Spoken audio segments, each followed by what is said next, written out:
Assalamualaikum warahmatullahi wabarakatuh. Yang terhormat kepada Ibu Nita Erika Aryani SEAK MSI sebagai dosen pengampu mata kuliah Akuntansi Forensik dan Audit Investigasi. Di sini, kami kelompok 3 akan membahas tentang Analysis of Factor and Fraud Preventive Efforts in Company Financial Reports, a Literature Review Study. Sebelum itu, saya akan memperkenalkan diri terlebih dahulu. Saya Syifa Rahadatul Aisy bersama 3 anggota kelompok 3 lainnya, yaitu Syaifah Makfirah, Merianti Putri Mahadirka, dan Dina Desrina M.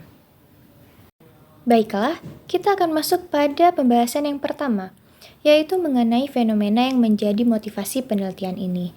Yang mana fenomena yang melatar belakangi penelitian ini adalah yang pertama adalah kecurangan laporan keuangan yang masih marak terjadi di sektor swasta maupun publik, serta menimbulkan kerugian besar. Dampak fraud yang sangat signifikan terhadap nilai perusahaan, kepercayaan investor, dan juga reputasi organisasi.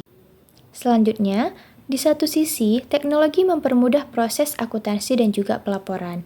Namun di sisi yang lain, membuka peluang baru bagi pelaku kecurangan untuk memanipulasi data secara lebih sistematis dan sulit terdeteksi. Nah, kondisi tersebut mendorong perlunya kajian faktor penyebab fraud dan upaya pencegahan melalui manajemen risiko, pengendalian internal, dan juga akuntansi forensik. Selanjutnya, ada teori yang digunakan di bagian literatur atau tinjauan pustaka.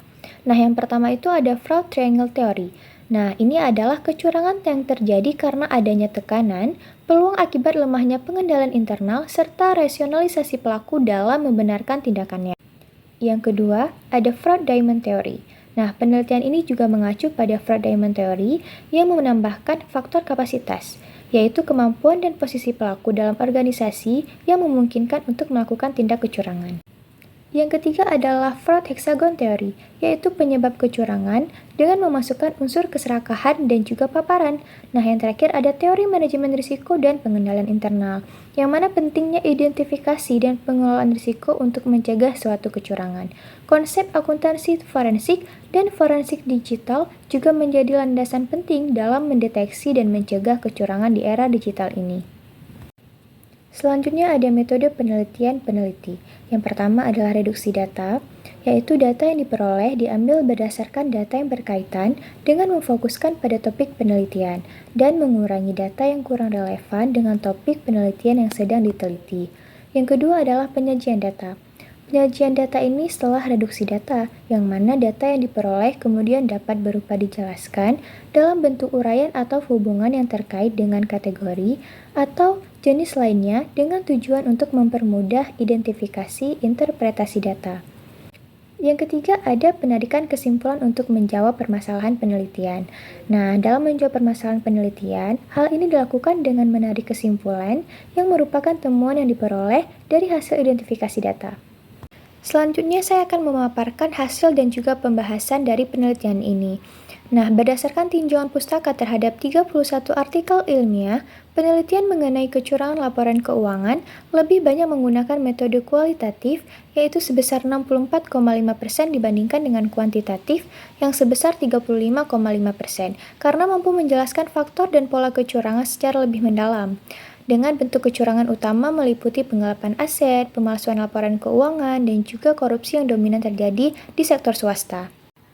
Selanjutnya, hasil kajian juga menunjukkan bahwa peluang sebesar 23,5% merupakan faktor penyebab terbesar kecurangan, diikuti oleh tekanan dan rasionalisasi, sejalan dengan teori fraud triangle dan juga fraud diamond, sehingga diperlukan penguatan pengendalian internal, manajemen risiko, peran auditor, serta penerapan forensik digital untuk mencegah dan juga mendeteksi kecurangan laporan keuangan. Selanjutnya adalah kesimpulan dan juga saran yang disampaikan oleh peneliti. Kesimpulannya adalah kecurangan laporan keuangan dipengaruhi oleh faktor keserakahan, peluang, kebutuhan, eksposur, dan juga tekanan, serta dapat meningkat akibat pemanfaatan teknologi digital yang tidak terkelola dengan baik. Namun, teknologi juga dapat digunakan sebagai alat pencegahan dan deteksi kecurangan jika diterapkan secara tepat. Untuk saran yang diberikan adalah Manajemen perusahaan disarankan memperkuat manajemen risiko, pengendalian internal, dan juga pemanfaatan forensik digital untuk mencegah dan mendeteksi kecurangan laporan keuangan. Sementara bagi akademisi, penelitian ini dapat menjadi referensi pengembangan kajian terkait faktor penyebab kecurangan dan peran teknologi digital. Sekian pembahasan dari kami. Mohon maaf apabila ada kesalahan. Terima kasih. Assalamualaikum warahmatullahi wabarakatuh.